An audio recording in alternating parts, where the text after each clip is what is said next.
Halo sport lovers dimanapun Anda berada, senang sekali saya Chandra Alvendres kembali menjumpai Anda dalam program kesayangan kita, Sportif. Kali ini kami akan mengajak Anda untuk menuju ke salah satu kabupaten kota yang ada di Provinsi Riau, yakni Kabupaten Bengkalis, yang merupakan salah satu kabupaten dengan lumbung atlet maupun cabang olahraga prestasi yang ada di sana. Di antaranya kita akan menyaksikan nanti kempo maupun layar, dan seperti apa kiprah mereka. Tetaplah bersama kami dalam Sportif.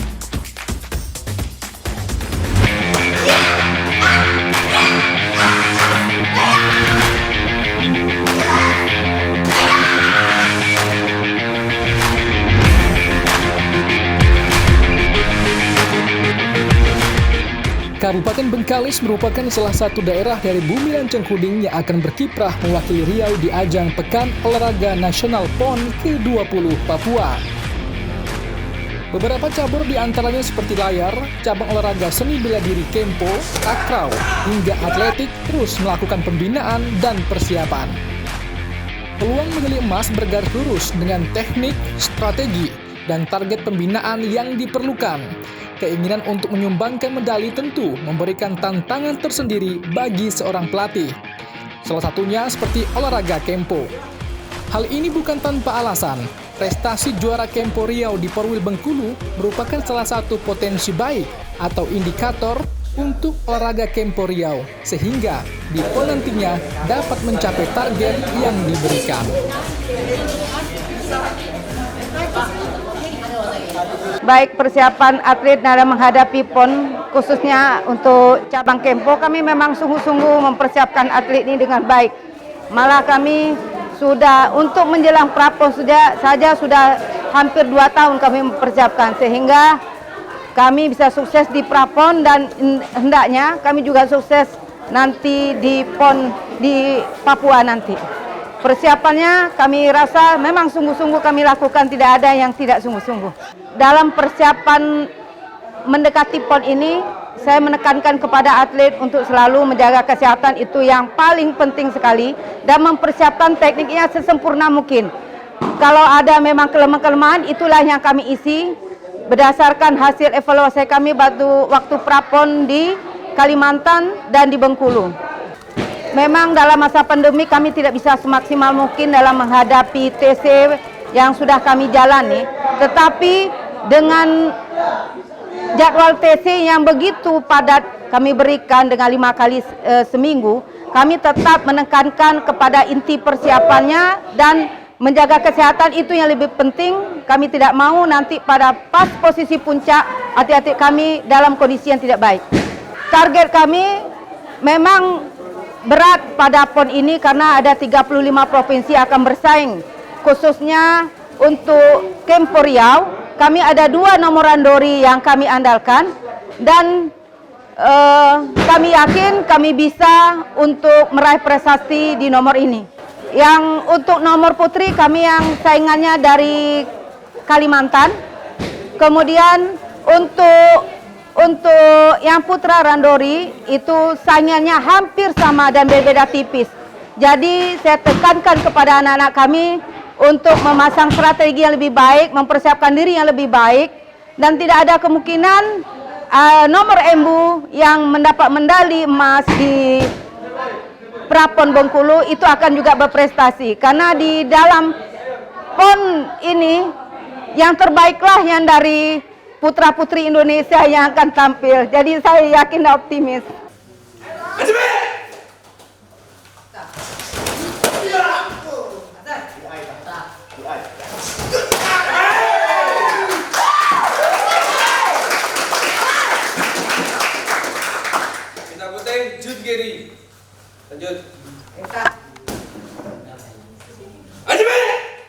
Alhamdulillah sejauh ini kami memiliki persiapan yang cukup matang. Walaupun PON diundur dari tahun sebelumnya ke tahun 2021 ini, kami tetap bersikeras untuk berlatihan untuk memiliki target yang telah kami impikan. Karena kami secara umum kami adalah atlet-atlet baru yang bukan atlet profesional. Jadi kami harus memiliki waktu latihan yang cukup lebih banyak dari atlet lainnya. Tentu saja karena pandemi COVID-19 ini menjadi tantangan yang terbesar bagi kami untuk menghadapi PON. Tantangannya tentunya karena kami sedikit, jadi kami kurang partner untuk latihan, jadi kami harus mencari teman lainnya. Seperti saya di sini, saya memiliki nomor tarung bebas di sini sendiri, sehingga tidak ada teman untuk berlatih. Dan kami memiliki target yang cukup besar, yaitu walaupun kami atlet baru tapi kami memiliki motivasi yang tinggi.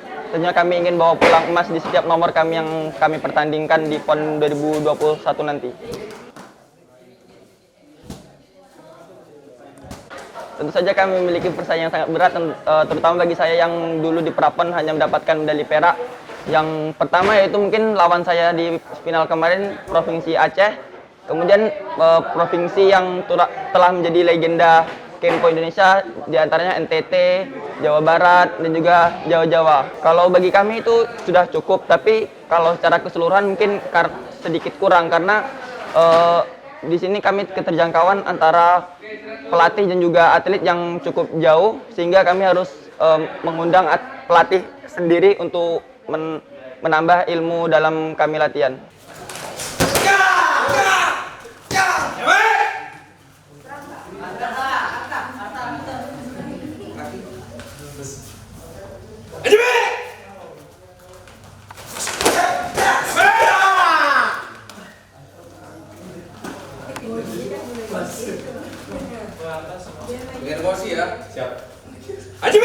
Untuk fokus latihan, tentu saja kami karena mendekati PON ini kami harus fokus pada teknik lagi, karena untuk fisik itu seharusnya sudah disiapkan jauh-jauh hari. Sedangkan untuk mendekat ini kami harus memperhalus teknik kami dalam bertanding, dalam menghadapi lawan-lawan kami.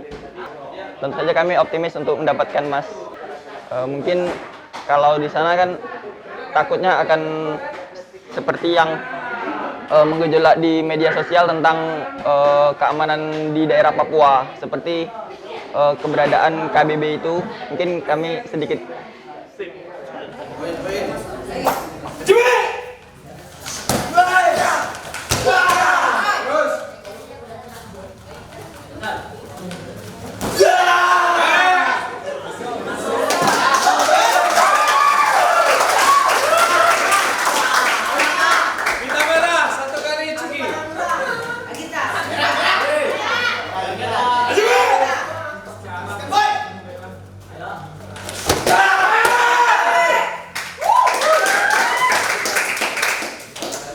Merah satu kali Wazari.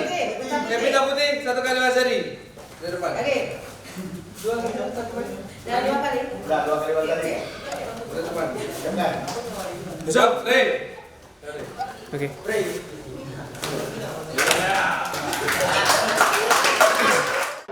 Sejauh ini dalam menghadapi PON biasanya kami setiap sore berlatih teknik, sama seperti yang tadi. Setiap sore berlatih teknik dari jam 4 sampai jam 6. Sejauh ini persiapan kami lumayan matang, karena beberapa bulan itu selalu didatangkan pelatih-pelatih yang telah dikhususkan untuk melatih kami. Targetnya tentu saja emas ya, pengen emas. Di Porwil kemarin kita dapat emas pasangan putrinya ya. Kalau untuk daerah yang terberat dalam Kempo, khususnya di Embu ya. Embu itu yang terberat di NTT, Jawa Barat, dan DKI.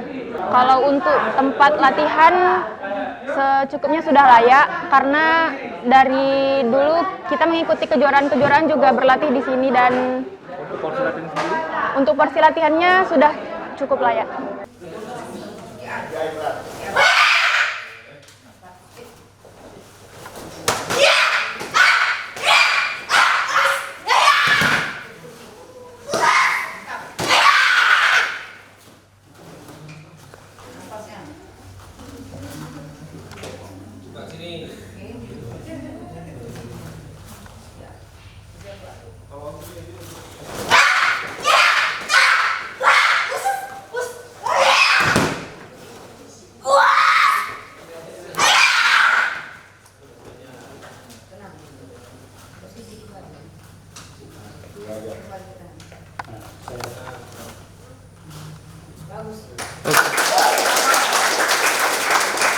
Sport Lovers dimanapun Anda berada, Kempo merupakan salah satu cabang olahraga andalan dari Kabupaten Bengkalis yang nantinya diharapkan juga mampu berkiprah di PON dan menyumbangkan medali terbaiknya. Kita harapkan dapat menyumbangkan medali emas. Dan kali ini saya akan mengajak Anda untuk menyaksikan salah satu cabur lainnya, yakni cabur layar. Seperti apa?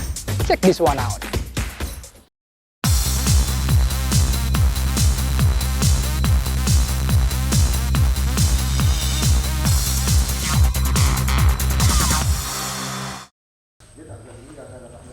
Cabang olahraga layar Riau merupakan salah satu cabur potensial dan termasuk olahraga yang cukup menantang karena harus latihan panas terik di laut. Meskipun demikian, cabur yang masih satu-satunya berada di negeri Junjungan Bengkalis ini tetap optimis dalam pembinaan bahkan pengembangan cabur layar.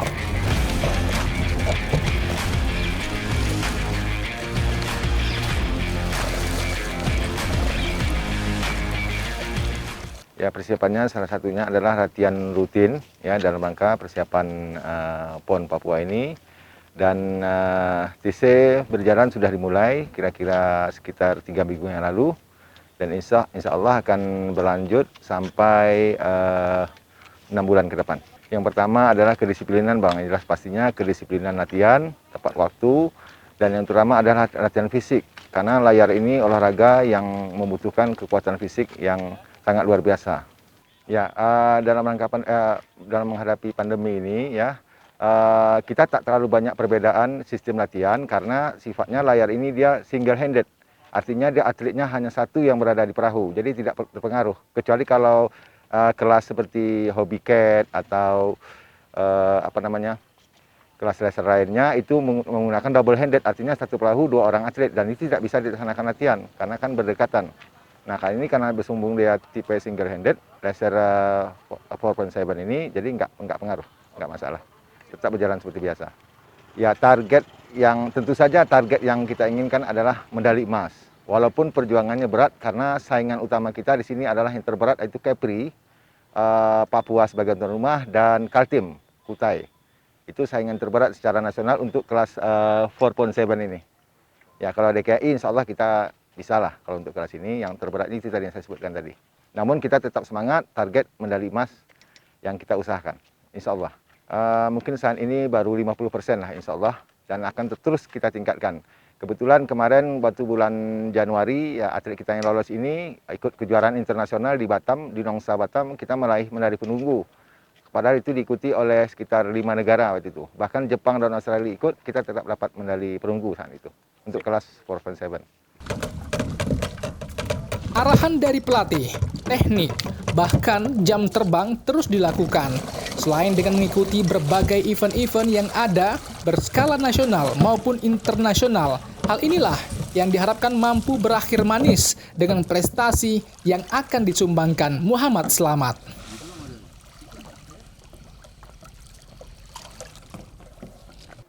Untuk sejauh ini kami memang sudah latihan rutin untuk persiapan PON. Jadi sebelum keberangkatan kami udah sering latihan. Jadi di sini untuk seminggu itu kami 3 sampai 4 kali turun ke laut dan 2 kali fisik dalam seminggu itu aja. Untuk tantangan itu yang terutama pasti lawan, karena lawan itu merupakan tantangan kita di lapangan nanti.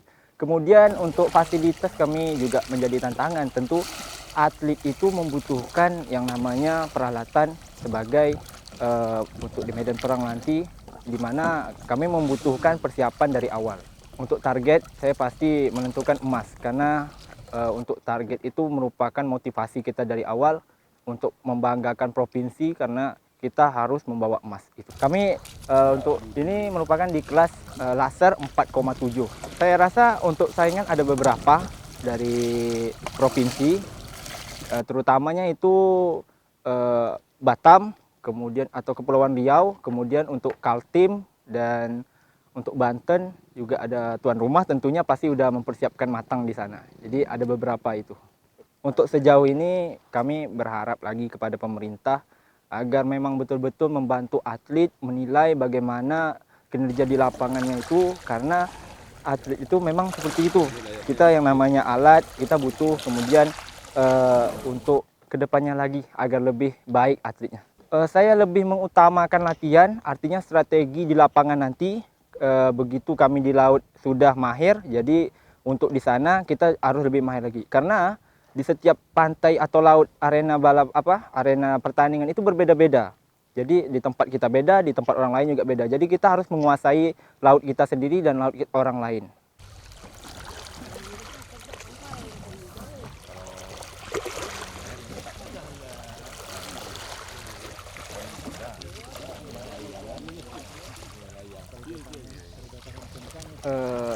Saya harap kalau untuk cuaca itu jangan sampai hujan terutamanya, karena kita di laut itu memang berpengaruh besar itu mengharapkan angin. Jadi saya harapkan kalau di Papua nanti itu tidak terlalu mendung, tetapi anginnya kencang di atas 15 knot begitu, kemudian gelombangnya juga mendukung dan arusnya tidak terlalu kuat.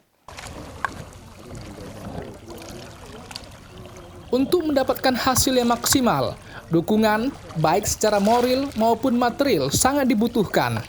Hal ini bertujuan agar atlet-atlet Bengkalis yang akan mewakili Riau tidak kalah dengan provinsi-provinsi lainnya di Indonesia yang sudah tentu menargetkan medali. Sementara itu, Ketua KONI Bengkalis Dharma akan mendukung penuh upaya para atlet Bengkalis dalam menjalani pemusatan latihan, meski terbatas di masa pandemi, untuk mendulang prestasi, mengingat semakin dekatnya pelaksanaan Pekan Olahraga Nasional ke-20 di Papua. Dukungan KONI pada dasarnya kami akan semaksimal mungkin untuk membantu setiap cabur yang lolos PON, terutama dari atlet-atletnya dari Kabupaten Bengkalis, karena baik moral maupun materi akan kami berikan sesuai dengan aturan yang berlaku. Karena kita ketahui KONI sendiri di saat pandemi ini terjadi alokasi pemotongan anggaran belanja KONI sendiri, tapi kami akan tetap berusaha semaksimal mungkin, baik itu mencari tambahan dari dana CSR atau lain sebagainya. Pada dasarnya target KONI untuk KONI Kabupaten Bengkalis, kami akan menargetkan sebanyak mungkin meraih emas untuk menambah pundi-pundi emas khususnya Provinsi Riau. Makanya kami memberikan motivasi dan juga bantuan secara maksimal kepada cabur-cabur yang lolos untuk bisa menargetkan medali-medali apa saja yang akan bisa disumbangsihkan kepada provinsi kita ini. Kalau kami sudah melihatnya sendiri, persiapan dari atlet-atlet PON yang berasal dari Kabupaten Bengkalis ini sudah sangat maksimal. Cuma memang kita ketahui anggaran KONI terbatas dalam membantu setiap kegiatan yang dilaksanakan oleh cabur-cabur yang lolos PON ini, karena kita juga tahu pandemi ini sangat berpengaruh bagi APBD Kabupaten Bengkalis. Tapi kedepannya insya Allah dengan bupati terbaru yang terpilih, mudah-mudahan bisa memberikan support yang baru bagi kami, KONI dan cabur-cabur untuk persiapan ke PON Papua nanti khususnya.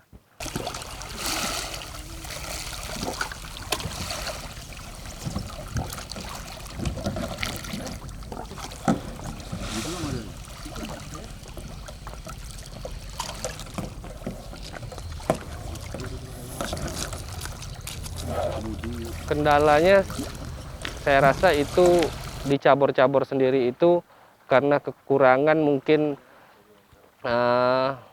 kekurangan dari segi pendanaan, mungkin saya rasa cuma itu saja yang mungkin agak signifikan, pendanaan. Dan kami juga sebagai KONI berharap dengan bantuan pemerintah supaya kita saling bersinergi untuk menangani setiap permasalahan cabur-cabur dalam persiapan PON ke Papua nanti. Dan kedepannya ini sekarang lagi TC berjalan. Kita ketahui juga tadi dari cabur Kempo dan cabur layar.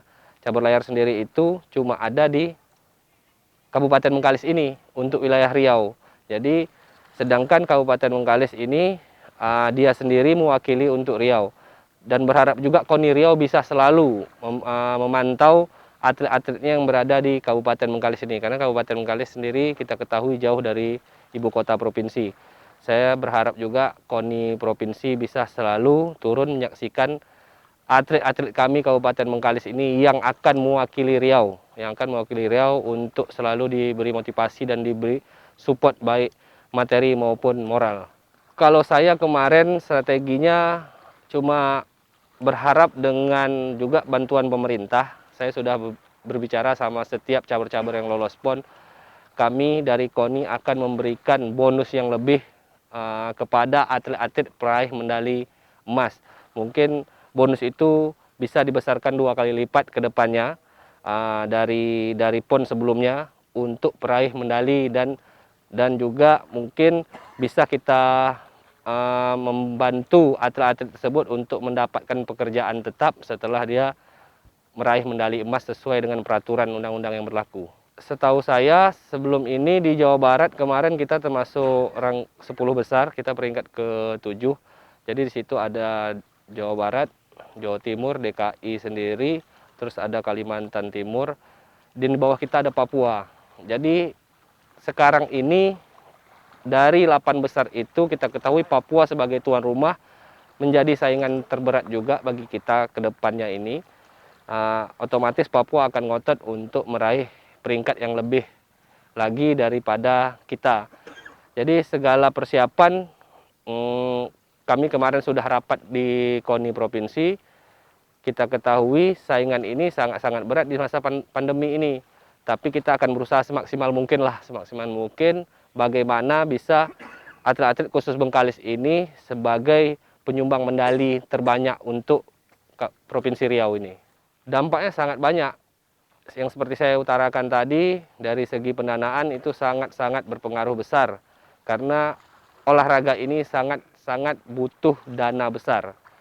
Jadi kita ketahui seperti Eropa itu kenapa olahraganya maju, karena sudah menjadi sebuah industri olahraga gitu. Sehingga atlet-atlet tersebut bisa mandiri dan bisa punya penghasilan tetap dari berolahraga. Sedangkan kita ketahui sendiri Indonesia baru tahap penyusunan program seperti itu.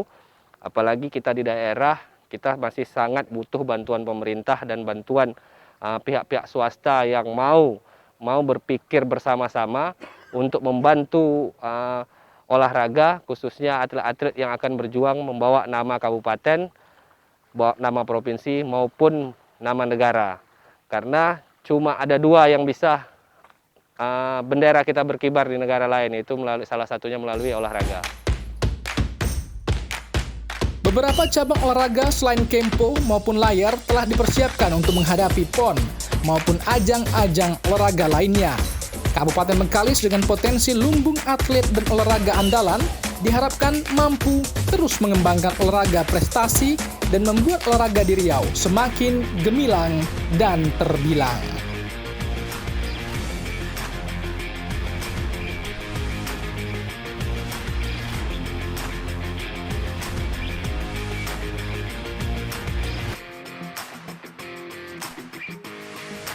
Baik pemirsa, telah kita saksikan bersama bagaimana beragam cabang olahraga dari Kabupaten Bengkalis. Ada kempo, ada layar, dan juga beberapa olahraga lainnya. Kita harapkan dengan adanya cabang olahraga andalan maupun cabang olahraga yang telah memberikan bukti dalam bentuk prestasi ini mampu juga membuktikan kemampuan mereka dan juga target mereka dapat tercapai pada PON nantinya. Akhirnya, saya Chandra Alfredo pamit. Wassalamualaikum warahmatullahi wabarakatuh. Sampai jumpa. Salam sportivitas.